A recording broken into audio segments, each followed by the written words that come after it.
Bien, buenas tardes a todos, buenas tardes a todas. El proceso participativo, francamente, ha sido espectacular en el sentido de participación. Lo primero que queríamos, como grupo organizador, es agradecer a esas 50 personas que han dedicado su tiempo para profundizar y escribir. Yo creo que hablar sí que es verdad que dialogamos, pero lo de escribir ya es un esfuerzo añadido. Muchas gracias a todos vosotros porque eso ha posibilitado el discernir, que era nuestro objetivo, un poquito más en ese reconocimiento del conflicto en el que hemos vivido y estamos viviendo. Por hacer un resumen muy rápido, puedo decir que hemos descubierto que había como 3 miradas que son complementarias. Una mirada desde lo personal, desde lo psicológico, desde cada uno, desde su interior. Una segunda mirada desde lo social, político, cultural, es otro enfoque. Y una tercera mirada desde los valores que hay detrás de lo que vivimos. Por otra parte, además de esas miradas, veíamos que había como 2 momentos. Según las opiniones que recogíamos, había quien hablaba situándose en la historia vivida antes, hace años, y otros desde el momento presente. Y evidentemente esas 2 situaciones temporales ofrecían escenarios diferentes y también complementarios. Y en tercer lugar veíamos que se ha contestado en 2 planos, también complementarios. Un primer plano desde los que sufren, acaban de leernos ese enfoque como salía en la mesa redonda anterior, y otro enfoque más desde lo político, lo social. Algunos pequeños elementos, por hacerlo de una manera muy rápida, porque tendremos tiempo y tendréis tiempo de leer las conclusiones, pero, como decía, esas 3 miradas, habría algunos elementos que sean interesantes recoger y poner sobre la mesa a la hora de dar el paso siguiente. En el plano de lo personal, por ejemplo, aparecían las emociones intensas en las que en muchos momentos se perdía el control, la presencia del miedo, las actitudes de huida, de escapar del conflicto, actitudes también de culpa, sentimientos de culpa. En el plano de lo social, político, cultural, aparecían elementos como la influencia del grupo, la presión del grupo sobre nosotros mismos a la hora de pronunciarnos. Los ambientes polarizados, o conmigo o contra mí, en los que hemos vivido. La utilización partidista del conflicto, de los conflictos. Y, ante todo, unas ganas tremendas de pasar página, de seguir adelante y de poder avanzar. Y desde los valores ha sido muy bonito, porque es que se recogen a lo largo de las aportaciones valores cristianos, valores humanos, valores preciosos que todos hemos compartido. La empatía con los que sufren ha sido lo que más ha aparecido. El perdón, reconciliación, la tolerancia, la escucha, el diálogo, la amistad, el amor, la dignidad, como valores fundamentales de las personas. Como decía, el otro plano era el que veíamos como 2 momentos. Había quien se situaba en el momento histórico de hace años, cuando estábamos en pleno conflicto, y quien lo vivía o lo presentaba desde hoy. La historia vivida nos lleva a reconocer las emociones y actitudes personales en las que nos hemos encontrado. Y hemos reconocido, muchas personas, la necesidad de reflexionar antes de reaccionar. Y por otra parte, constatar cómo en la juventud esa falta de reflexión o insuficiencia de reflexión es más frecuente y por tanto lleva a una vivencia del conflicto más desde la vulnerabilidad, más desde la conciencia de injusticia o de violencia. Los que se situaban más en el momento presente, pues el momento presente era como otro escenario distinto, y ahí aparecía un claro rechazo de la violencia, una desligazón del conflicto con la cultura, el idioma, lo vasco, una actitud de diálogo y de escucha ya muy diferente, un reconocimiento de los logros pequeños, de los pequeños logros, y también una conciencia de culpas por ambas partes, y también culpa desde el silencio y la pasividad. Y por último, como decía, ha habido 2 planos también, 2 planos muy claros que nos permiten analizar lo que hemos recibido. El plano de los que sufren, la víctima, pero la víctima entendida desde esa amplitud, todo aquel que está sufriendo, que sufre o ha sufrido. Y por otra parte, el otro plano, desde ya lo estructural, lo político. En el plano de lo personal, pues parecía como que la conciencia que transmitíamos, para los que hemos participado en el proceso, es que está avanzando más rápido ese plano de lo personal que lo estructural o político. Porque en lo político, como ya hemos dicho, seguíamos reconociendo pues, que sigue habiendo actitudes de intolerancia, instrumentalización de víctimas, una frase que he resaltado que era basta de ver al otro como enemigo, parecía muy intensamente expresada, valores de tolerancia, diálogo, y el objetivo, que en definitiva tiene que ser recuperar la vida, recuperar el vivir y el convivir. Pues este puede ser un pequeño resumen de anticipo, digamos, ¿no? Para situarnos en lo que queríamos hacer hoy. Y ya sí paso a introducir la mesa redonda. Hoy queríamos iniciar una segunda etapa, donde queríamos profundizar ya en otro plano. Dejamos el reconocer abiertamente y ahora ya nos situamos en el plano de profundizar en el conflicto. Perdón.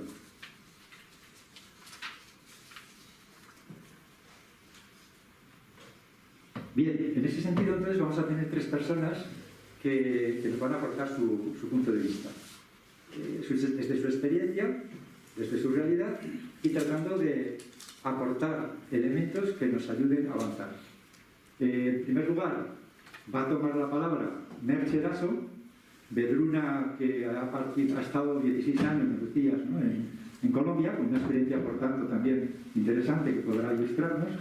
Después hablará Icía Zabalza, hermana de Miquel Zabalza, evidentemente con una historia detrás que sin duda podrá ser pues eso, muy intensa para nosotros, para poder compartir y para poder aprender de ella. Y en tercer lugar, Guillermo Mújica, como teólogo, que nos podrá hacer esa aportación ya desde el punto de vista pues, de nuestra fe compartida y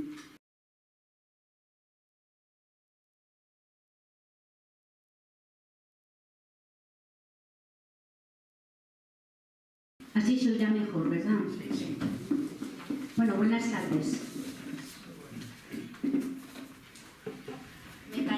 Me parece que es pues todo un privilegio y una responsabilidad que me deis la palabra en este espacio de diálogo y encuentro y de discernimiento que estamos haciendo. Desde ahí es de donde quiero poder aportar algo. Yo tengo a nivel personal la experiencia de ser agredida dentro de las detenciones que tuvimos en el barrio allá por el año 84 por parte de la Policía Nacional. Desde ahí voy a hablar, pero sobre todo quiero remarcar, por eso la presentación decía Merche es Vedruna y ha vivido en Colombia. Yo quiero, desde el agradecimiento que tuve la posibilidad en Colombia hace ya 10 años, de vivir la experiencia de los grupos de apoyo para víctimas del conflicto armado. Fundamentalmente eran mujeres, madres de desaparecidos, testigos de masacres, donde yo, participando ahí, pude elaborar mi experiencia personal. Pues un montón de años después, pueden ser 15 o 20 años después de haber vivido la experiencia personal. Desde ahí, en ese agradecimiento es que me atrevo a hablar, ¿vale? Si no, no sé si lo hubiera hecho, os digo la verdad.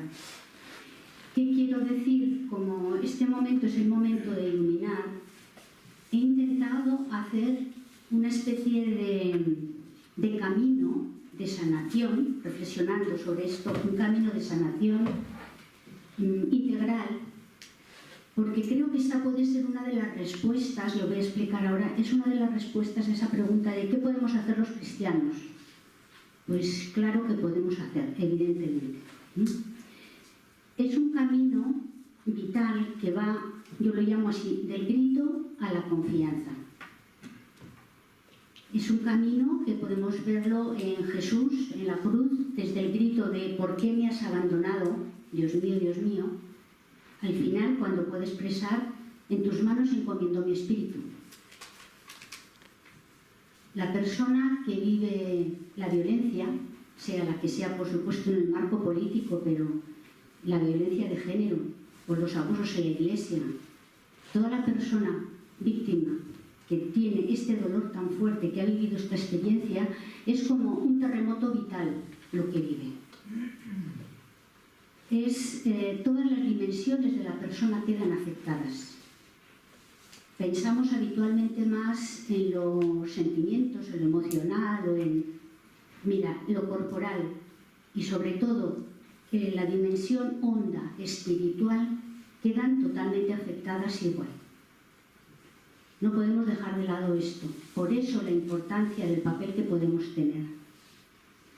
El dolor inmenso que se siente en medio de una confusión mental grande que suele haber en los primeros momentos del impacto que sea, hace que enseguida este dolor se mezcle, haga como un nudo emocional, con el miedo y con la rabia. Es casi inevitable.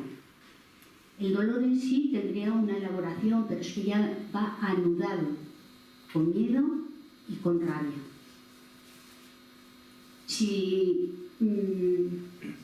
viendo lo que a otros pasaba, una se podía haber preparado, otras personas también les pasaba, una se podía haber preparado y a lo mejor hubiera dicho que pase de mí este cáliz, pero ¿sabes qué pasa? Que ni lo ves.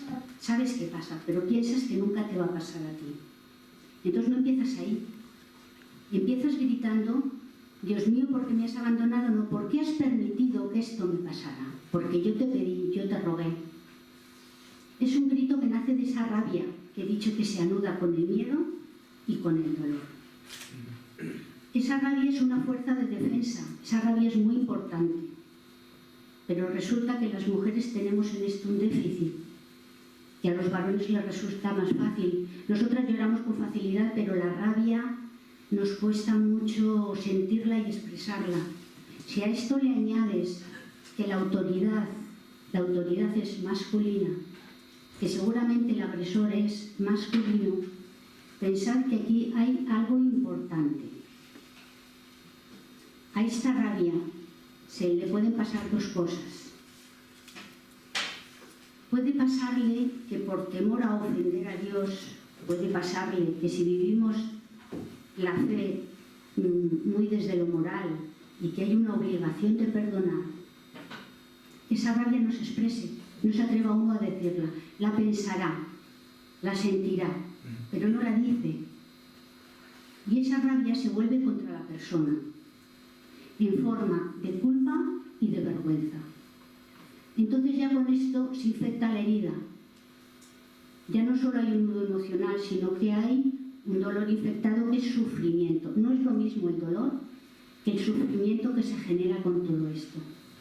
Si a esto le añades el silencio, el que lo intentas olvidar y dejar de lado para seguir haciendo la vida normalmente, pues esto imaginaros lo que es pues un quiste, lo grande que se hace ya o se endurece, ¿no? Después. Pero mirad, si a esto hay siquiera un interlocutor que no le tenga tanto miedo a ese grito a Dios, que lo pueda escuchar con un poco de tranquilidad, sin que se sienta ofendido, sin que enseguida necesite contestar, aconsejar, responder, porque él mismo siente la ansiedad y el miedo y la angustia ante eso. Sencillamente que escuche, que acoja, que no juzgue, pues aquí se puede empezar a elaborar el duelo. Es muy necesario, pero alguien que escuche el grito de Dios, una persona que para la víctima entiende que es una persona que sabe de Dios. No estoy hablando de ningún tipo de profesional y no estoy hablando ni siquiera de los sacerdotes. Estoy hablando de cualquier cristiano que ha elaborado sus propios dolores y que se ha preguntado muchas veces dónde está Dios, que no siempre lo ha tenido claro, ¿no? Esta persona es la que se necesita que escuche, que esté enfrente, con solo sostener en ese momento ya es un gran apoyo que va a permitir elaborar el duelo, afrontar este sufrimiento enquistado durante muchos años y en silencio. Si además de un interlocutor resulta que puedes encontrar un grupo como un espacio seguro, donde no te van a pedir justificaciones, no te van a pedir explicaciones, sino que te dicen de la forma que sea: yo te creo, hermana. Ese grito lo hemos escuchado mucho: yo te creo, hermana. O sientes que hay un grupo de fraternidad, de amigos que te pueden acompañar, pues se puede resignificar la experiencia. ¿Por qué digo resignificar? Porque si le has dado un significado, y le has dado un significado que a veces lo guardas muy inconscientemente, pero ahí está. Piensas que solo te ocurrió a ti, como que lo que te pasó es una vergüenza y es tuya. Sin embargo, al haber un grupo donde esto se puede hablar, donde esto se puede ampliar la mirada y el contexto, empiezas a pensar que mi dolor también, hay otras personas con mi mismo dolor, hay otros dolores, hay un análisis político, hay una cronología que ni la recuerdas. Es que se oye mal, ¿verdad? No, hay un pequeño acople dentro de los...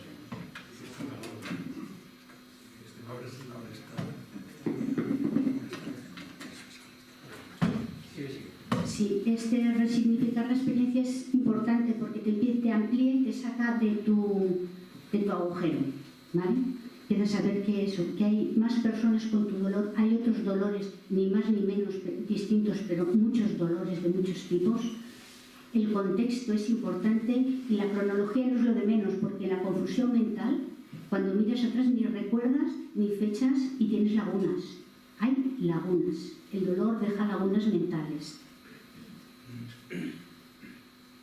Aquí empieza a aparecer pues ese Dios encarnado, ese Dios en los hermanos, porque el por qué has permitido no tiene respuesta.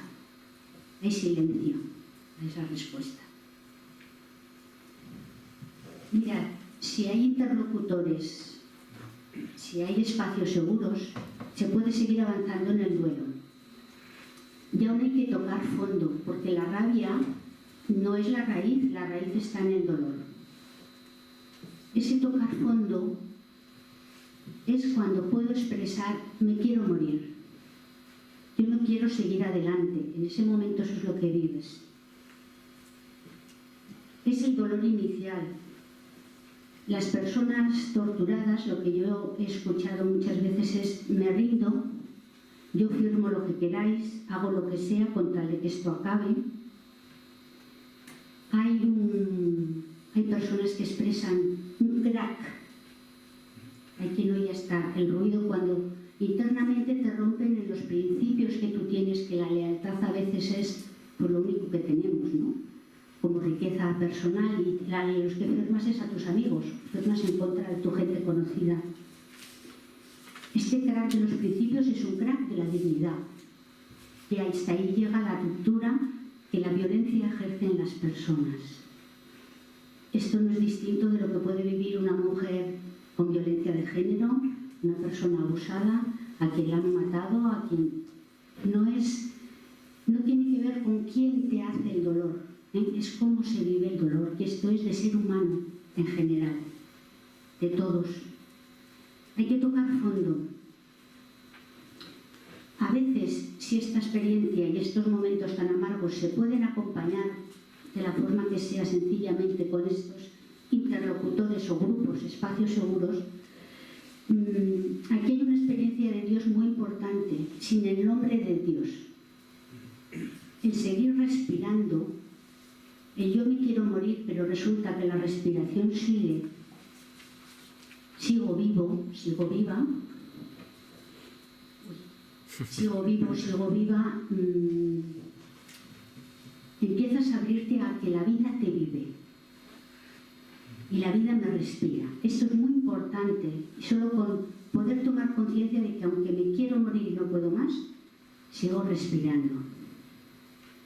Alguien te lo tiene que hacer de espejo, por eso hace falta el interlocutor. Si aquí ya se toca fondo, de aquí ya es empezar a subir, ¿no? Aquí es empezar en esta dimensión honda, es donde te preguntas también quién soy yo, no solo la pregunta por Dios, quién soy yo, y aquí empiezas a pensar, mira, yo no soy solo víctima, o yo ya no quiero ser más víctima, a mí no me define en el quién soy el daño que otras personas me han hecho. Yo soy una persona que tiene talentos, cualidades, que tiene un sentido en la vida, que tiene un proyecto de vida. Eso es lo que yo soy, no el daño que me han hecho. Esto es muy importante, dejas pasas de ser víctima a ser superviviente. Y también los dolientes familiares, porque esa parte no la he dicho, pero la persona nunca lo vive sola. Quien sufre la violencia es uno, pero es todo el sistema familiar que se va afectando en esa onda expansiva. Los amigos, los vecinos, los grupos en los que estás, a todo el mundo alcanza, ¿no? Entonces, los dolientes también pueden llegar a decir, somos dolientes, podemos salir adelante, supervivientes.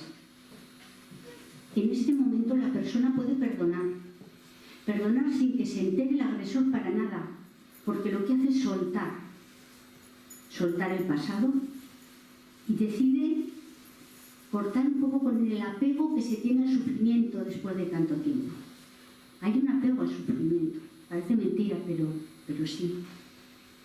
Aquel miedo inicial, que era un miedo, que era pánico, que te paralizaba, empieza a convertirse en miedo cuando se afronta, tiene una energía en sí mismo que lo que te va llevando es a empezar a confiar en la vida. La energía ni se crea ni se destruye, ¿verdad? Todos los sentimientos son energía y se meten en el cuerpo y se quedan en el cuerpo acumulados. Esa energía se puede transformar y se puede enfocar hacia la vida, no solo recuerdo de muerte. En este inicio de volver a retomar la confianza, se refuerza el estado de que la vida está en mí. Lo digo como la vida está en mí. He escuchado el aliento de vida que me ha dicho vive y me va convirtiendo en co-creadora de mi nuevo propósito de vida. Es como si al tocar fondo se puede uno reconstruir y vuelve a haber una creación nueva. Pero ahí soy yo también co-creadora con Dios, ¿no? Hay un nuevo proyecto de vida, hay un nuevo sentido en la vida, propósito de vida. La culpa que es pegajosa, se va disolviendo conforme en los grupos puedes expresar expresiones de estas de culpa, lo que se te devuelve, enseguida dices, pero si es una tontería lo que yo pienso, es verdad. No tengo ninguna culpa. Se va disolviendo y aparece la responsabilidad. Esta responsabilidad te lleva a romper el silencio, te lleva a empezar a asumir como un nuevo propósito en la vida, que incluye un compromiso, no un compromiso desde el voluntarismo, como hacía años lo viví o lo vivíamos, sino un compromiso que a lo mejor, reconociendo honestamente, como en la etapa anterior lo hemos dicho, puedo llegar a pedir perdón porque si he sido víctima en otros sitios o mis actitudes he podido agredir a otros, puedo querer restituir, quiero reparar. Me planteo qué aporto a la reconciliación social. Esta reconciliación todavía habla de bandos. Reconciliar es volver a caminar juntos los que hemos estado divididos. También tiene todavía un poco una connotación moral importante, pero si hablamos, lo ampliamos a convivencia desde la no violencia, convivencia justa, convivencia inclusiva.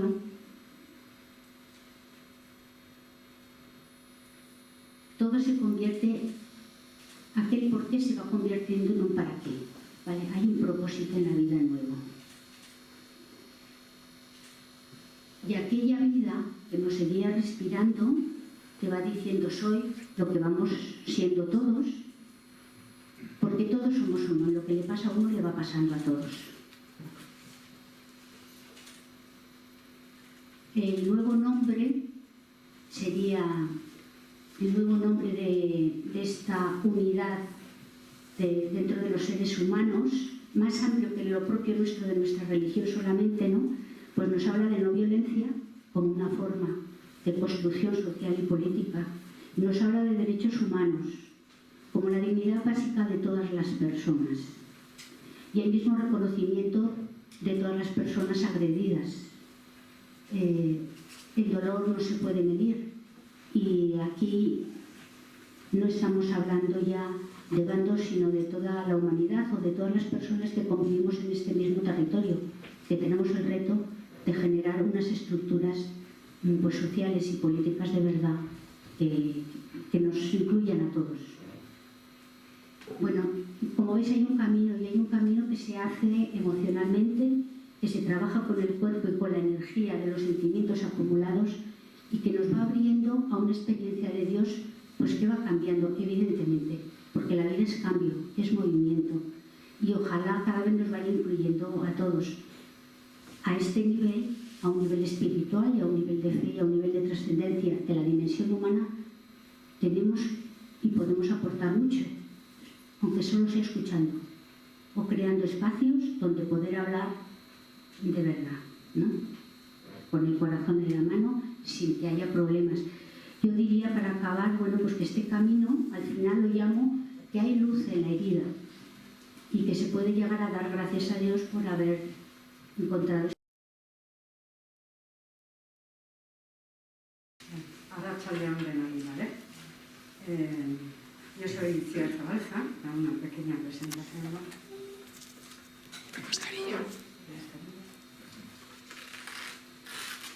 Soy Itziar Zabalza, soy una de las hermanas de Miquel Zabalza, creo que conocéis el caso.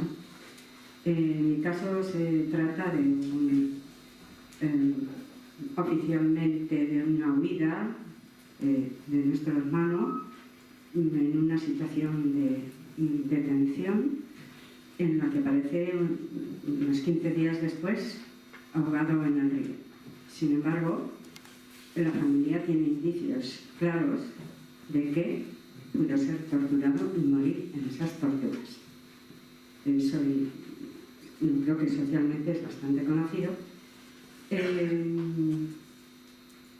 Me gustaría, pues, ya que estáis en el grupo en segunda fase, no centrarme tanto en mí misma y en mis emociones, sino quizás dar algún pensamiento o alguna idea sobre qué pasos o qué es lo que puede contribuir una víctima a los demás, a la sociedad.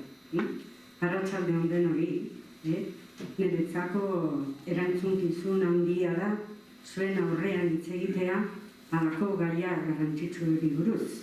Kontuan hartuz, gure anaiarena gertatu zela konflikto politiko batea, denok dakigun bezala. Vale?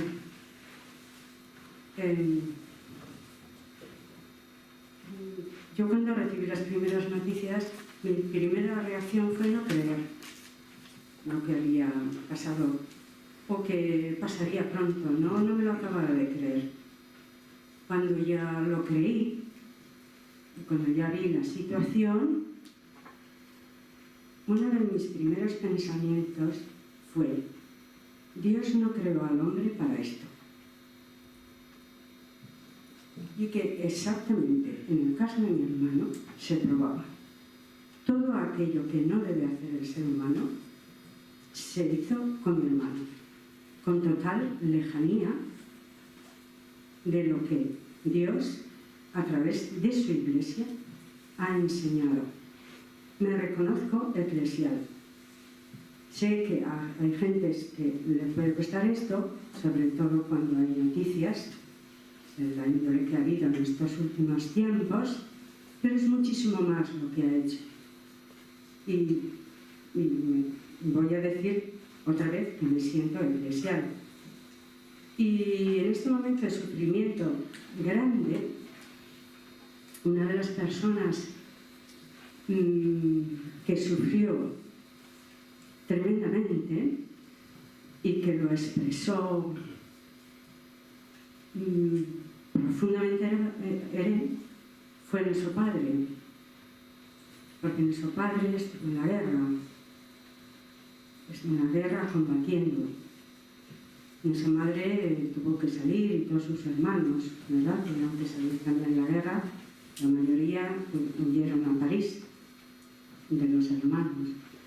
Entonces ellos estaban contentos de que había llegado la democracia. Eran felices y lo expresaban. Tenían la capacidad de expresar a sus hijos que estábamos en mejor época.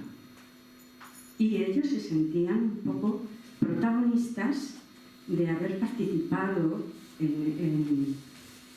en ese camino y expresaban de una manera muy clara también que solamente la fe en Dios puede llegar a dar verdadera respuesta a los conflictos sociales, a los grandes sufrimientos sociales que traen los conflictos políticos. Recuerdo que mi padre me dijo: no ha recibido los santos sacramentos. Eso es lo que en la cuadra, haciendo su trabajo con las vacas. No ha recibido los santos sacramentos. Y esto me ha hecho a mí siempre mucho que pensar. Claro, en la situación de Miguel Mari, yo le llamo Miguel Mari, se aplicó la ley antiterrorista. Al aplicarle la ley antiterrorista, las fuerzas que lo detuvieron no tienen por qué dar explicaciones, lo pueden comunicar al gobernador de la provincia, pero no tienen por qué comunicarlo a un juez por medidas de seguridad del Estado. Es decir, que a una persona que se le detiene bajo la ley antiterrorista se le considera de alto riesgo para el Estado. Y en esas condiciones fue detenido, una persona peligrosa para el Estado. Lo cual ocurrió que nosotros no teníamos a dónde recurrir, porque el único recurso que tenemos las personas para defendernos sobre abusos de cualquier tipo, o para investigar o para saber una verdad, es el mundo judicial, y ese estaba cerrado. O sea que solamente estaba activo, diríamos, las fuerzas ejecutivas. Todos los demás derechos a Miguel Mari se le habían inculcado.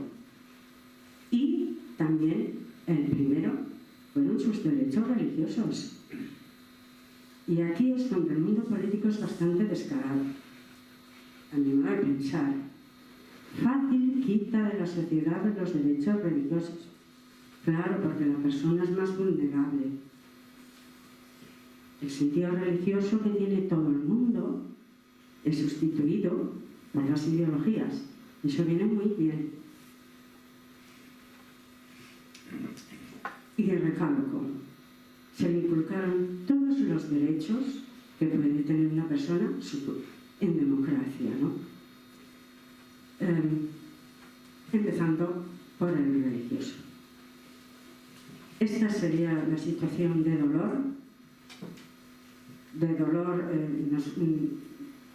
diferente del personal. El personal es indescriptible y a nadie le voy a pedir que intente imaginarse. Pero sí hay un dolor social, que es el haber sido expulsado de la sociedad a manos de cuatro, a manos del poder en el momento, ¿no? Ha sido expulsado de la sociedad. Ese es otro sufrimiento añadido. Luego también creo yo que a veces se dice que el sufrimiento nubla la razón. Cuando uno sufre y dice esto no es normal, esto no puede ser, está hablando la razón. Pero yo. Y es aquí, a partir de aquí, donde yo creo que para la sociedad pueden ser válidas las víctimas. Porque pueden decir, ahí no hay razón. Me vas a presentar muchos argumentos. Hojas y hojas y hojas. Y hojas. Pero no hay razón. No es racional en los conflictos las maneras que tienen de defender sus ideas, ¿no? En ese sentido, la razón dice y a través del dolor se expresa, creo yo, que toda persona,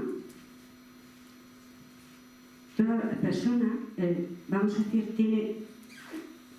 tiene con el bien también inscrito en el corazón, aunque esté dolida, que es la única parte con la que puede conectar con el otro.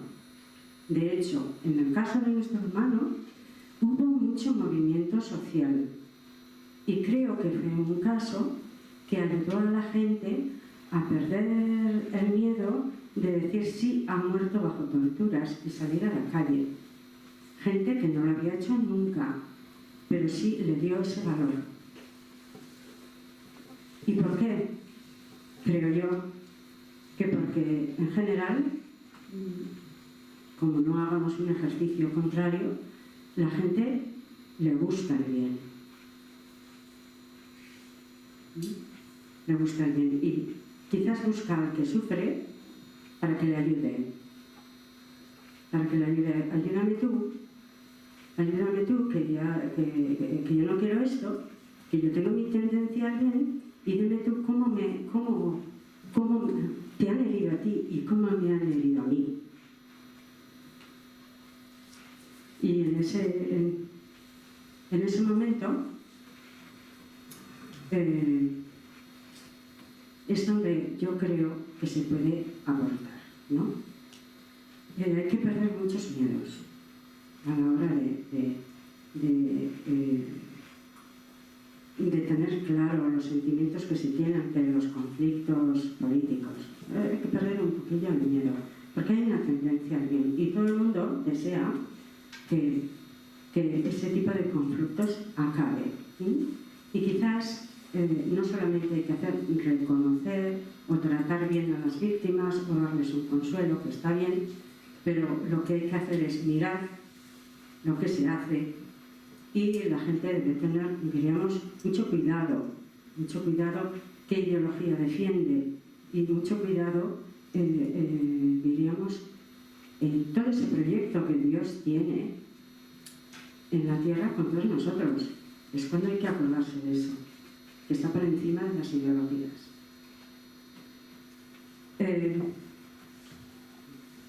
Yo creo que esto es importante y también decir que también se siente una prisa o un deseo de expresarlo. Venga, vamos a movernos todos, porque solo nosotros vamos a solucionar esto. Y en la Iglesia también ha habido muchos complejos. Nos están echando muchos goles, que si no sé qué. No, nosotros no les hacemos ni un problema a ningún político. Somos los más pacíficos que hay. Estamos metiendo poco ruido, me parece a mí. Y estas sensibilidades las tenemos despiertas. Entonces, todo esto de hacer grupos de pensamiento, como está saliendo aquí, es, diríamos, lo que se debe hacer. Y además tiene que tener, diríamos, una salida en los medios de comunicación. Porque a veces estamos ahí un poco apopinados, ¿no? No nos atrevemos. No nos tenemos nada que avergonzar, a nadie le molestamos. Nosotros vivimos nuestra fe y hemos aportado muchas cosas a la sociedad, muchísimas, y ahora también lo podemos hacer. Yo lo que haría es animaros y sobre todo dar las gracias por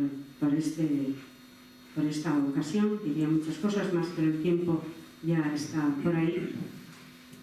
Y volver a repetir que el dolor no nubla la razón y que la sociedad que no escucha al que, diríamos, ha discernido en medio del dolor, que no te deja respirar, fijaros lo que estoy diciendo, aquel que ha discernido en medio del dolor, que no deja respirar sobre la situación, debe ser escuchado. Y quizás este es lo que le falta a la sociedad. Y este podría ser un primer paso para la Iglesia, que al que sufre no solamente hay que darle paños calientes, hay que escucharlo, porque cuando ha sucedido, por ejemplo, una víctima de ETA, después, yo he sentido el mismo dolor por esa persona que ha sido asesinada por ETA, que sentí cuando sucedió lo de mi hermano. No hay ninguna diferencia. Me sentí muy cerca de esas familias siempre. No quiere decir que lo expresara o mandara, no cogí ese camino, pero el sufrimiento es igual para el ser humano. Es igual. Y en medio del sufrimiento está la verdad. O se puede sacar la verdad de los conflictos. Y yo creo que el mundo político debe escuchar en este sentido.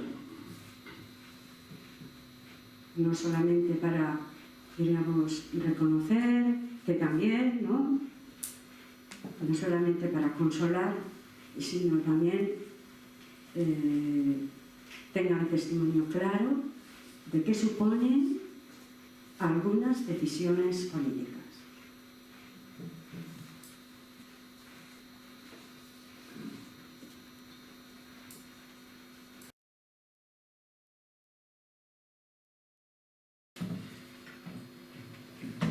Una primera cosa que a mí se me ocurría preparando estas ideas es que la convivencia y la paz son transversales. Y yo me decía a mí mismo, Guillermo, a la hora de hablar de unos puntos, porque yo previamente había pensado 3 puntos que no tenían nada que ver con el primero que os voy a decir, ¿no? Yo decía, tienes que ser humilde, como parte de la Iglesia y como cristiano, que tratas de comunicar y compartir con otros cristianos y con otros miembros de la Iglesia algunas claves que puedan ser positivas en nuestro camino hacia la convivencia y la paz.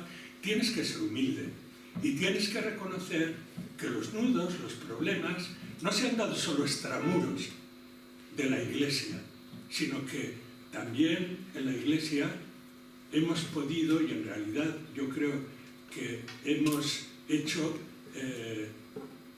heridas y hemos hecho víctimas y hemos creado problemas en este itinerario de convivencia y hacia la paz, hacia una paz cada día más plena, ¿no?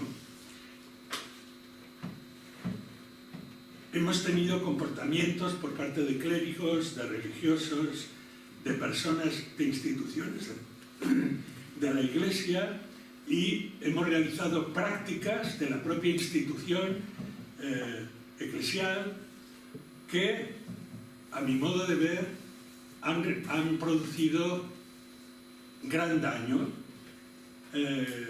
a las personas y a la sociedad en relación con la convivencia y en relación con una vida en paz.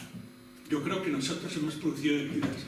Entonces no se trata solamente de plantearnos, a ver, en todos estos problemas, pues, de la guerra civil en el pasado, aproximándonos más al presente del terrorismo de ETA, etc.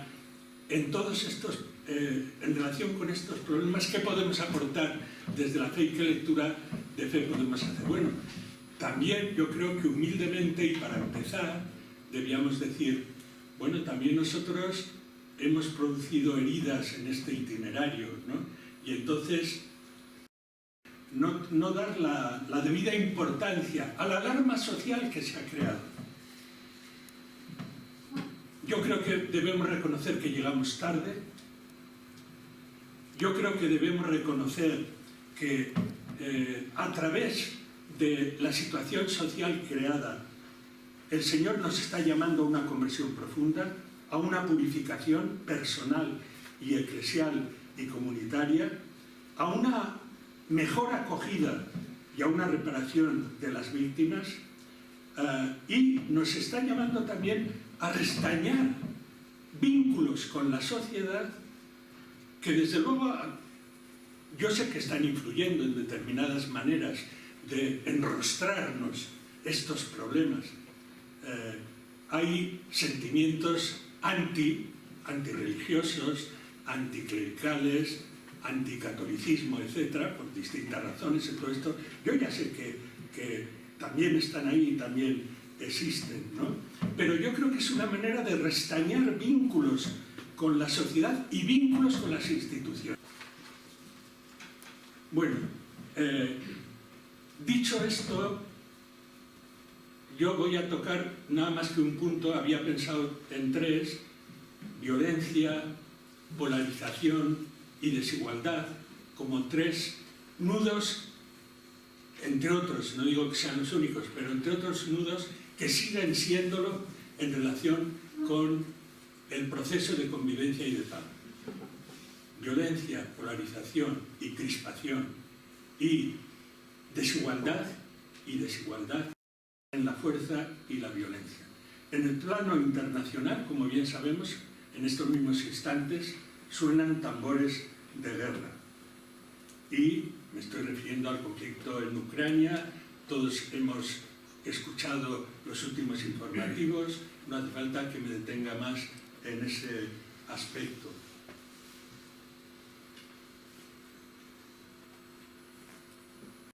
Es este-oeste. Un marco en el que todos afirman no querer la guerra y buscar la paz y priorizar la diplomacia, pero un marco en el que todos ponen gestos y actitudes que contradicen y contravienen lo que expresan las palabras y que refuerzan amenazas, armamentismo, presencia militar. Así resulta que sea Putin quien, por ejemplo, al declarar la independencia a esas 2 provincias, a esas 2 repúblicas, simultáneamente, al este de Ucrania, de Donbass, simultáneamente pues haya ordenado, ¿no?, despliegue militar en esas mismas repúblicas, ¿no?, las declara repúblicas independientes, despliegue militar entrando en Ucrania, ¿no?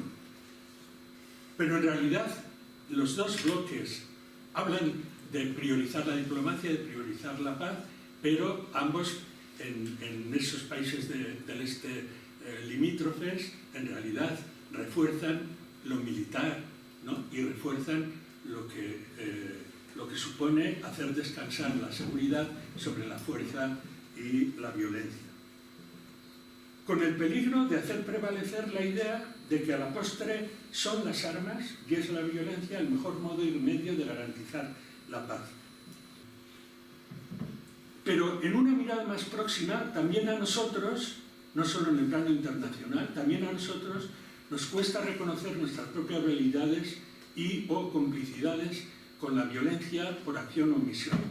A pesar del tiempo transcurrido desde la guerra civil, hay sectores a quienes les cuesta reconocer la incivilidad de la misma. Todavía hoy les cuesta reconocer lo que en frase de Benedicto XV él llamaba la incivilidad, en su caso era de la Primera Guerra Mundial, pero la incivilidad, por ejemplo, de nuestra guerra así llamada civil, ¿no? O todavía, pues, en relación a aquellos acontecimientos, se siguen poniendo palos en la rueda de la memoria, por ejemplo, ¿no? Y a pesar de que llevamos años desde el abandono de la lucha armada de ETA y su disolución posterior, a unos les cuesta reconocer que aparte de la criminalidad, inhumanidad y gravísimos e irreparables efectos que acompañaron la existencia de ETA, les cuesta reconocer que aquello fue un inmenso error. Había sí motivaciones y argumentaciones políticas, pero se utilizaba un instrumento desalmado en la concreción y buscando una salida efectiva a aquellas argumentaciones o supuestas argumentaciones y racionalizaciones que se hacían, ¿no? Se buscaba un instrumento injusto siempre y desalmado. Y bien sabemos que una práctica que pierde su alma se pierde por el desagüe. Y el terrorismo era una práctica sin alma. El terrorismo como salida a unos argumentos políticos que podían tener su parte de razón en lo que fuera, ¿no? Pero si una práctica que es una práctica que hice además mucho daño injusto, pido perdón por ello y quiero colaborar en repararlo. Si se hace una época heroica, hemos de reconocer que va a costar mucho después reconocer me he equivocado. Y eso no se ha dicho todavía. Nadie lo ha dicho que yo recuerde. Me he equivocado. Y a otros les cuesta reconocer que el tiempo es otro, que vivimos un tiempo otro, que al pasado le debemos memoria, pero no impunidad. Y le debemos también otro sentido de la justicia, porque hay una justicia en la que a menudo todavía seguimos chapoteando, por ejemplo en relación con las políticas penitenciarias y penales en general, y que nos hacen prisioneros de la vertiente más vindicativa de la justicia. Y cuando digo vindicativa, digo vengativa, que eso significa la palabra, ¿no? Que en el fondo hunde sus raíces esta vertiente vindicativa en el ojo por ojo y olvida que un verdadero sentido humano de la justicia, un verdadero sentido humano de la justicia debe ser restaurativo para todos, en primer lugar para las víctimas, en segundo lugar también para los victimarios y para la sociedad entera. Una verdadera justicia restaurativa debe serlo para todos, para todos. ¿Y qué lectura de fe podemos hacer de todo ello? Pues lo voy a expresar de dos maneras. Y una vez que las diga, por mi parte, termino. Una lectura de fe, primero voy a hacerlo en síntesis y, en segundo lugar, quiero ir un poco más pormenorizadamente. En síntesis, yo creo que el proceso de la revelación, porque de un proceso se trata, desemboca, todo el proceso de la revelación, desemboca en un no claro, neto y radical al recurso a la violencia. Este es el horizonte y esta es la guía que abre y marca un camino. En segundo lugar, las razones esgrimidas para este horizonte, para este no rotundo, las razones esgrimidas sintéticamente son básicamente cuatro. El valor y la sacralidad de la vida, primero. Segundo, nuestra fraternidad. Somos personas, somos sociales, somos seres sociales, interrelacionados e interdependientes, e hijos e hijas de un mismo padre. Somos hermanos y hermanas. Segunda razón. Tercera razón, la bondad de Dios, que gratuitamente nos hace partícipes de su ADN divino, de su bondad, y por Jesús nos dice: sed perfectos como vuestro Padre, sed buenos como vuestro Padre es bueno, que hace salir su sol sobre justos y injustos, etc., ¿no? Por tanto, más que tener en cuenta lo bueno o lo malo que sea el otro, tengo que plantearme cómo de bueno estoy dispuesto a ser yo a ejemplo de mi Padre celestial. Cómo de bueno estoy dispuesto a ser yo a imitación y a ejemplo de mi Padre celestial. Y esa es la cuarta razón, que afianza y cimenta nuestra propia dignidad. Veámoslo más despacio y pormenorizadamente. En un sentido, la Biblia, y me refiero sobre todo al Primer Testamento o Antiguo Testamento, que llamamos, la Biblia está llena de violencia, de inhumanidad y de crueldad. Y es en esa historia, justamente, que es una historia de salvación, donde hallamos en la Biblia una serie de hitos proféticos en los que percibimos de manera especial la presencia, la acción y la orientación del camino por el que el Señor quiere conducir a la humanidad. Vamos a recordar algunos de esos hitos. La historia de Caín, para empezar. Génesis 4, 1-24, la historia de Caín. Su diálogo con Yahvé y la imposición de una marca. Yahvé le dice: ¿dónde está tu hermano? ¿Qué has hecho de tu hermano? ¿No? Y Caín quiere sacudirse. ¿Acaso yo soy el guardián de mi hermano? Pero el texto nos recuerda justamente que Caín ha matado a su hermano. Y Dios le pide cuentas: ¿qué has hecho de tu hermano? Y le pone una marca, le sella a Caín con una marca para que nadie se tome con él la justicia por su mano y para que nadie le mate, a pesar de que ha sido un criminal. Y finalmente los evangelios, que es el gran hito de todo este proceso, los evangelios nos presentan a Jesús como aquel que es en sí mismo la paz y nos trae la paz, y como el verdadero mensajero de la paz. Nos muestra con su ejemplo que hay que estar dispuesto a dar la vida antes que quitarla, que todos, incluidos nuestros posibles enemigos y adversarios, son nuestros hermanos y que les debemos amor, que en la medida en que les amamos hacemos realidad nuestra condición de hijos e hijas de Dios y nos comportamos como tal. No se trata con eso de vencer el mal con el bien, no se trata de renunciar a nuestros derechos, ni de callarnos ante las injusticias, ni de dejar de defender a quienes son maltratados. Se trata de reconocer a la violencia y la fuerza bruta como medio, se trata de no reconocer a la violencia y la fuerza bruta como medio para resolver nuestras diferencias y conflictos. A la situación de mi hermano, ¿no?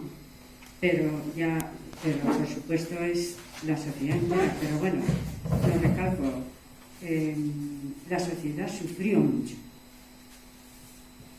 La sociedad con lo de nuestro hermano sufrió. Y se retomaron muchas cosas. La gente empezó a reponer todas sus posiciones, creo yo.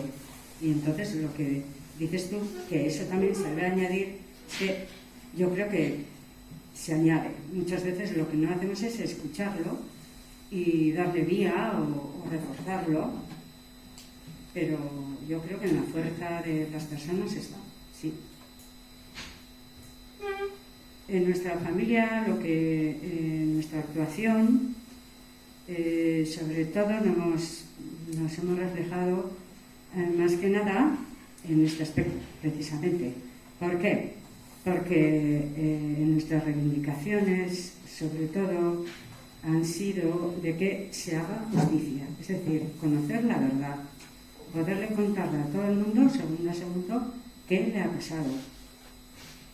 Eso es, diríamos, una manera de responder con responsabilidad a esta gran solidaridad que tuvo la gente, porque claro, judicialmente es la única defensa que tenemos cuando hay un conflicto verdadero. Entonces, la justicia debemos cuidarla mucho. Y en este sentido la familia lo ha trabajado mucho. Ha intentado buscar la verdad, no solamente la que conocemos, sino aquella que debe tener la sociedad, la que se debe entregar a la sociedad. No solamente el testimonio de la familia, sino el relato completo que debe salir de una investigación bien llevada. En este sentido, pues esa idea que has dado que se debiera reforzar me parece de cajón, vamos a decirlo. Y es un poco lo que hemos intentado también.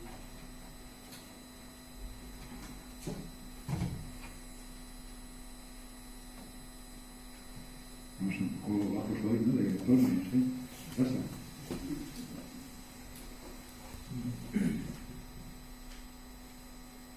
por este lado, al principio de la palabra. ¿Me puedes acercarte un poquito? No, ya sí, ¿no? Bueno, ya sé que me salgo un poquito del espacio que está orientado pues al mundo eclesiástico, ¿no? Pero tal y que entiendo que la búsqueda de la paz y de la justicia y de la convivencia se hace en el entorno de toda la sociedad, donde creyentes y no creyentes tienen que tener un punto de encuentro. ¿Dónde lo encontramos?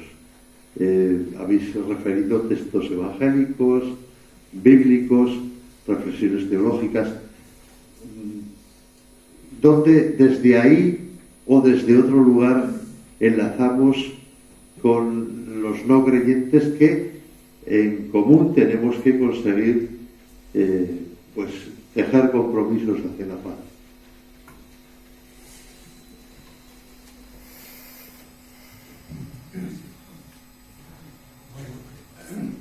Sí, se ha dicho. Bueno, yo creo tú has indicado, nos has mostrado una vía muy importante y bueno, tú también, Isia, y yo he recordado, bueno, lo vais a recordar ahora cuando os diga, yo creo que en el camino para la convivencia y para la paz hay un punto fundamental, hay un punto clave. No digo que sea el único, pero es clave y fundamental en el que podemos y debemos encontrarnos todos, ¿no? Es el no a la violencia que destruye, ¿no? El sí a las víctimas, con todo lo que eso implica, y el sí a los derechos humanos fundamentales, en el cuidado, el respeto y la reivindicación, y crear condiciones para que sean posibles los derechos humanos para todos. En el no a la violencia y en el sí a las víctimas, ese es un camino ecuménico, por decirlo con palabras ahora eclesiásticas, ¿no? Ese es un camino ecuménico, es un camino de encuentro de todos. Ahí podemos y debemos encontrarnos todos. Y eso lo hemos de propiciar, ¿no? Eso lo hemos de propiciar. Es lo que el propio Papa Francisco, por ejemplo, en el octavario por la Unión de las Iglesias, con motivo del octavario, también recordó en la relación de los cristianos de las distintas confesiones, ¿no? Que también para nosotros ese era el camino, buscar el bien común de todos y para todos. Ese es un camino de encuentro, ¿no? Al margen de las creencias que podamos tener cada uno y de las ideologías que podamos tener cada uno, ¿no? Ahí hemos de procurar encontrarnos. Desde luego la pregunta me parece fundamental, me parece fundamental. Más palabras.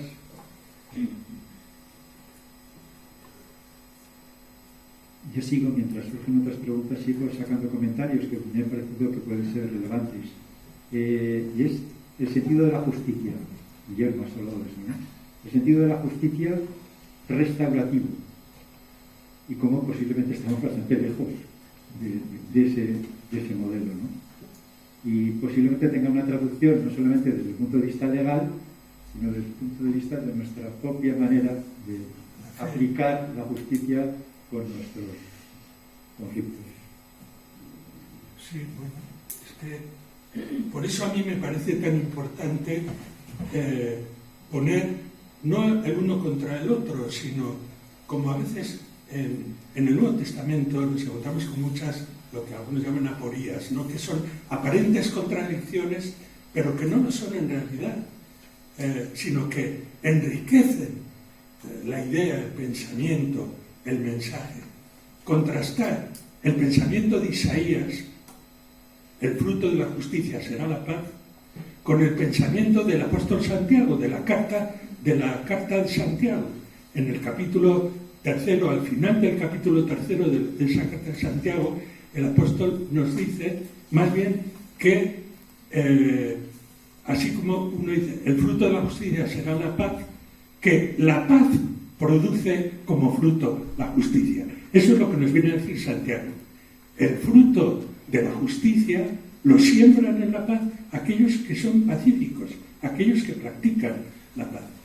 Poner en relación estos dos aspectos me parece muy importante y por eso yo subrayaba que además aclara esa idea de la justicia restaurativa, porque si no, lo que entendemos por justicia es mera reciprocidad.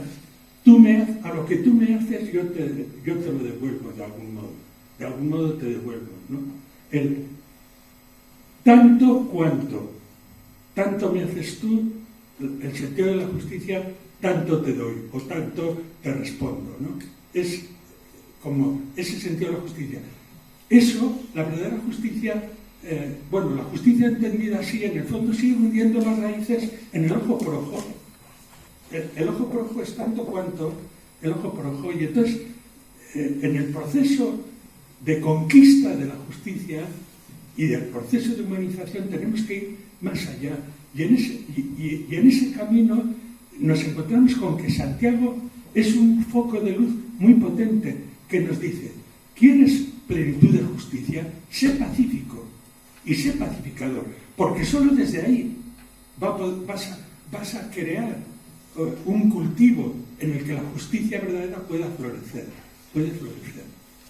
Y yo creo que es una contribución cristiana, no en el sentido, digo contribución, pero en el sentido asertivo, no exclusivo.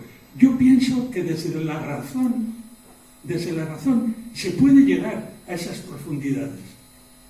Y la razón puede caminar y caminará hacia esas profundidades. Pero yo creo que nuestra fe en este sentido, y ese es un aporte de la fe, nos allana el camino, ¿no?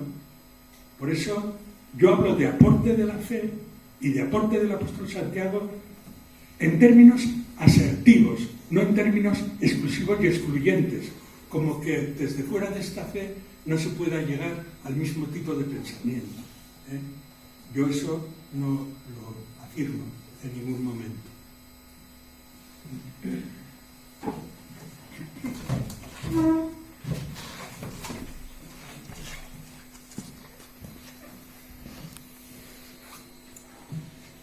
Vale, aprovechando que está aquí la hermana de Miquel Zabalza, yo quería contar primero una experiencia personal que tiene relación con su hermano. Yo fui detenido por la Policía Nacional en diciembre de 1985. Cuando a mí me sacaban, mi madre, que estaba muy asustada porque fue una detención violenta, esto me lo contó luego ella, yo no me enteré, esto me lo contó luego mi madre. Mi madre, asustada, le preguntó al Policía Nacional que Miquel estaba desaparecido, y uno de los policías que estaba allí le preguntó a mi madre: oiga, a mi hijo no le pasará como a ese chico que ha desaparecido. Y entonces el policía se le volvió y le dijo: tranquila señora, su hijo no aparecerá flotando en el Vidasoa. Miquel Zabalza apareció 2 días después. ¿Por qué cuento esto? Esto es algo que prácticamente no he contado nunca. Esto me lo contó mi madre cuando yo, gracias a Dios, volví. Malas condiciones, muy malas, pero volví. Yo me he planteado muchísimas veces contaros esto a la familia, porque evidentemente sabían dónde estaba Miquel Zabalza. Sabían lo que hicieron con él, y de hecho a mi madre se lo dijeron: va a aparecer flotando en el Vidasoa, como así fue. El convivir durante todos estos años con la culpa, porque la culpa, como ha dicho Merche, es como una hidra que te meten en el alma, que te la dejan inyectada, que te hace pelear cada día contra ella, porque cuando sales a la calle muchas veces te planteas si has sido detenido porque algo habrás hecho. Es que además te lo dice todo el mundo. A nadie le detienen si no ha hecho algo.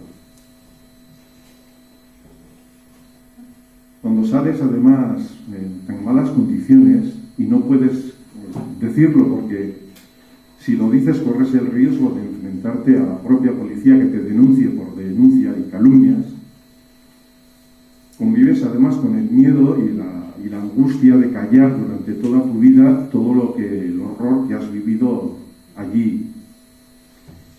sabiendo que en realidad solo el que o la que ha vivido algo parecido a lo que has vivido tú es capaz de comprenderte desde el silencio, desde la mirada, desde el acompañamiento del tranquilo que yo sé lo que es. El convivir también toda tu vida, porque se te queda para toda tu vida, con eso es otro infierno, que vives en soledad, poco más te acompañó por esa persona que ha estado allí donde tú estuviste, ¿no? Intentar explicarle a la sociedad qué es eso es un imposible, porque el horror es imposible de explicar. El horror de las mujeres maltratadas que conviven toda su vida con un marido horroroso. El horror de los niños que han vivido, como vivió mi madre, mi propia madre, la experiencia de curas pederastas que les hicieron de todo. Esa culpa que se te queda para toda la vida, eso es algo que alguien, que la Iglesia, que la sociedad, tiene que poner los medios para ayudarnos, no a curarlo porque no tiene curación, pero sí a asumirlo, a tramitarlo y a sentirnos que tenemos ese espacio en la sociedad en la que, sin entender, porque son vivencias y las vivencias o se viven o no se viven, pero sí por lo menos a permitirnos, y lo dije la otra vez, a tener ese espacio de entendimiento, de sanación, de acercamiento, de donde nos podamos encontrar para reencontrarnos con una vida que en una parte se quedó allí, que no la vamos a recuperar, pero que por lo menos tenemos derecho a que se nos escuche, se nos entienda y se nos permita decir lo que vivimos para que quizás podamos evitar que vuelva a pasar.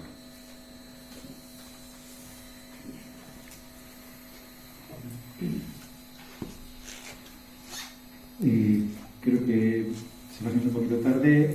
¿Alguna intervención más? ¿Queréis comentar algo? ¿O el día que decir algo más? Bueno, dos cosas por resumir. Una, darte las gracias por la confianza que has tenido al contar esto. Y la otra, que lo siento mucho, la otra parte. Y bueno, lo has pedido decir aquí, y la verdad ese sentimiento de culpa, la verdad, fíjate tú, entre grandes hechos aún se te ocurre pensar, claro, es que éramos euskaldunes, claro, sentimientos de culpa, o igual no deberíamos haber defendido tanto el euskera, siempre esos sentimientos de culpa a veces cuesta igual años contarlos, referirlos y sacarlos como parte de la violencia. O son parte de la violencia. Son destructores de vida. Lo que destruye la vida, la deprime, le quita motivación para seguir luchando, es violencia. Y la verdad que es así. Hay un sentimiento de culpa que es muy difícil, muy difícil. Y hay otra cosa que también has mencionado, que es que el dolor llega a superarse cuando uno se da cuenta de que nadie le puede consolar.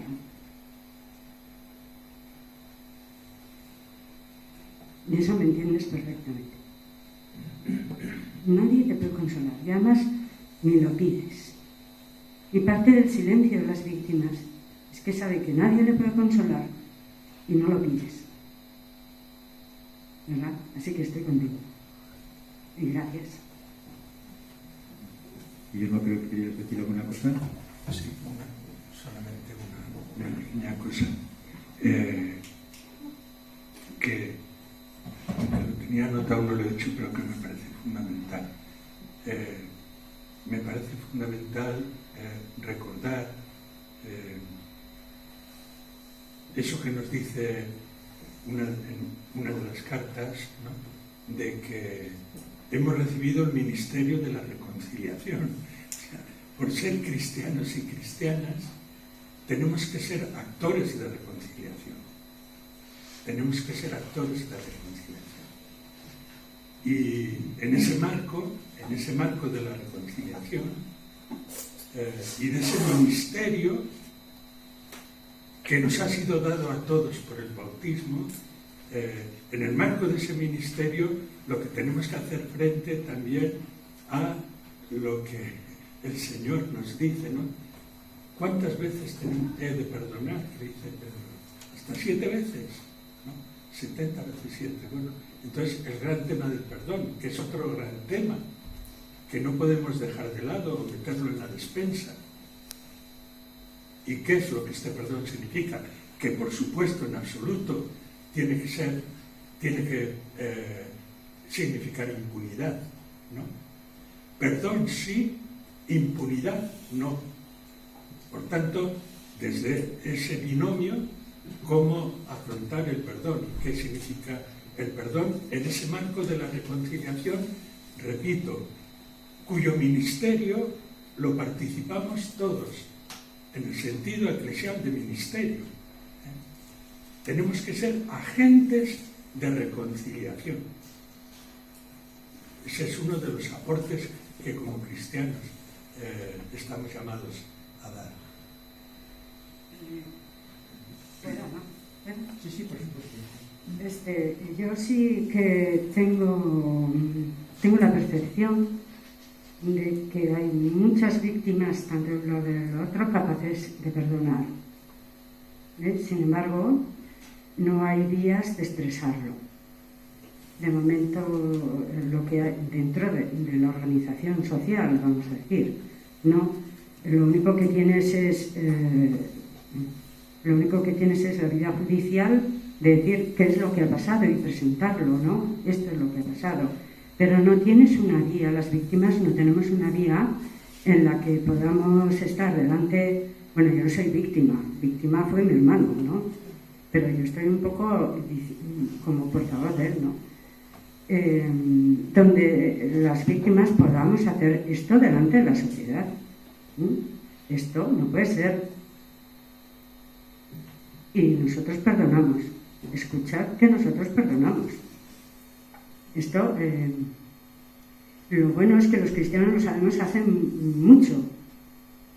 Y yo creo que allí donde estemos, podríamos invitar a las víctimas de varios tipos, como aquí se ha relatado, invitar a esas personas a que se comuniquen. ¿Con quién? Con otras víctimas en este sentido. Diríamos el boca a boca o dentro de nosotros. Porque no hay en la sociedad un lugar donde dices yo perdono y aquella otra persona también perdona y la gente no se entera que eso es posible.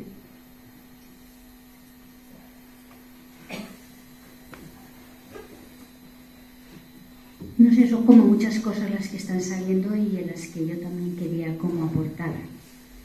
El tema de la culpa y la vergüenza es de lo más difícil de afrontar, y es lo que más infecta la herida. Aún es más fácil el miedo, que en nuestro caso es terror, porque no es un miedo normal, es un pánico que te puede paralizar, ni la rabia, pero la culpa es muy difícil de disolver. Yo digo que se va disolviendo. Necesitamos la fuerza de la comunidad, del grupo de apoyo, pongámosle el nombre que lo pongamos, y más para la culpa, porque conforme se va expresando, escuchas muchas reacciones, cosas que dices de repente, pero si lo que estoy diciendo no tiene sentido, pero te lo dicen otros. Vuelvo, insisto, necesitamos el grupo, necesitamos a los demás, ser escuchados, pero también escuchar mucho, y esto nos libera, nos amplía, la culpa se disuelve un poquito así. El perdón, una cosa es perdonar yo personalmente porque voy soltando mi pasado y el apego al sufrimiento, incluso sin que se entere el agresor, y otro perdón que nace ya desde el compromiso, cuando voy levantando la cabeza, es un perdón que yo soy capaz de pedir. Nadie es solo víctima, ni nadie es solo victimario. Todos tenemos de todo un poco, y a lo mejor también tenemos que restituir, porque hemos hecho parte de un conflicto, aunque hayamos sido víctimas. La obligación moral del perdón desde el inicio puede ser un obstáculo. Si la víctima, muy dolida al principio, se siente que tiene que perdonar porque si no, no es buena persona, eso obliga a que pase, ¿cómo diría yo?, esa rabia inicial que grita, obliga o a callar y desde el silencio a que el rencor pase a la siguiente generación porque yo no lo resuelvo, ¿sabes? Porque claro, es que enfrentarse a Dios o gritar a Dios es muy duro, por eso el interlocutor tiene que estar pacificado para que me escuche. Ojo con la obligación moral. Interrumpo moral, cuando yo he tocado fondo, perdono, y soy capaz de pedir perdón al final cuando me compromiso con la pacificación de la sociedad y de nuestro entorno ya nace desde otro lugar, ¿no? Puedo pedir perdón, pero ojo con la obligación moral, sobre todo al inicio, porque puede bloquear el duelo. Sí, telegráficamente dos cosas, telegráficamente. Primera, que me parece importante en relación con eso de la culpa, que nadie hay pura y absolutamente inocente. La Biblia lo dice, el Nuevo Testamento lo dice con otras palabras, que todos somos pecadores y que todos hemos pecado. No, pero nadie hay pura y absolutamente inocente. Tenemos que hacernos conciencia de esto, por acción u omisión. Y segunda idea, sobre todo nadie hay pura y absolutamente inocente en relación con qué, en relación con que todos somos yo y mi circunstancia, nosotros y nuestra circunstancia.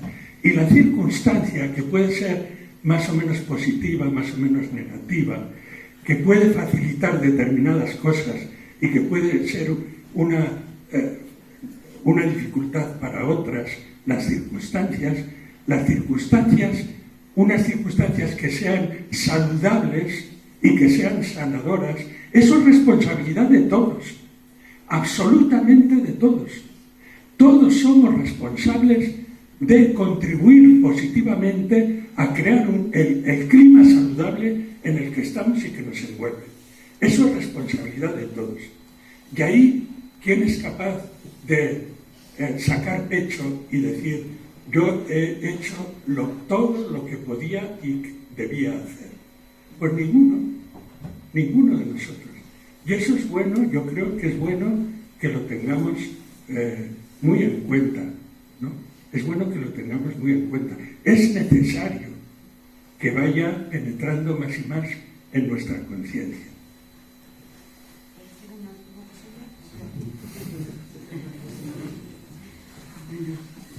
Me encanta el perdón. Bueno, yo el perdón lo aprendí de Cristo, ¿verdad?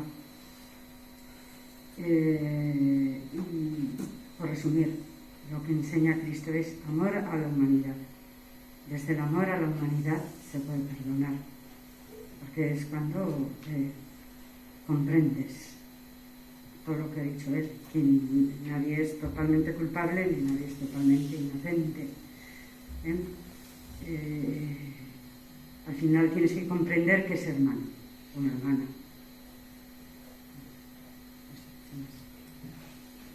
Simplemente, como podemos ver, tenemos ganas de seguir, tenemos ganas de profundizar, de aportar cosas. Está claro que si estuviéramos con un tiempo más relajado, pues irían saliendo más aportaciones.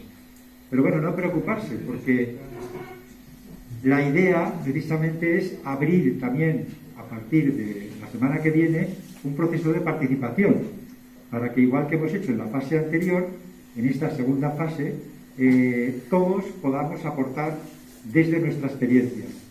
Entonces, entre el 1 de marzo y el 15 de abril, vamos a abrir un periodo para que todo el mundo pueda hacer aportaciones. ¿Cómo lo vamos a hacer? Resumiremos, recogeremos lo que hoy se ha hablado aquí y lo trasladaremos a todos a través de también alguna pequeña pregunta que ayude al coloquio, y todo lo que queráis pues podréis participar y responder, de manera que luego pues recogeremos todo eso. ¿Cómo sigue el proceso? Pues después del 15 de abril entraríamos en la fase tercera, que ya es la de la acción, elegir después de reconocer y de identificar el problema, pues ya elegimos qué podemos hacer. Y esa será la fase que abordaremos a partir del 15 de abril, del 20 de abril, con la idea de terminar en una celebración en Zamarte, en Pentecostés, el 4 de junio, donde podamos consensuar de alguna manera cómo podemos y cómo queremos responder después de todo este proceso que estamos haciendo. Simplemente, pues eso, deciros que dentro de unos días os mandaremos información para poder participar y no me quedaría más que daros las gracias a los tres por vuestras aportaciones, dar las gracias a todos los que habéis estado aquí, unos interviniendo directamente, otros guardando su intervención en su mente, y seguimos juntos haciendo este proceso de discernimiento. Adelante.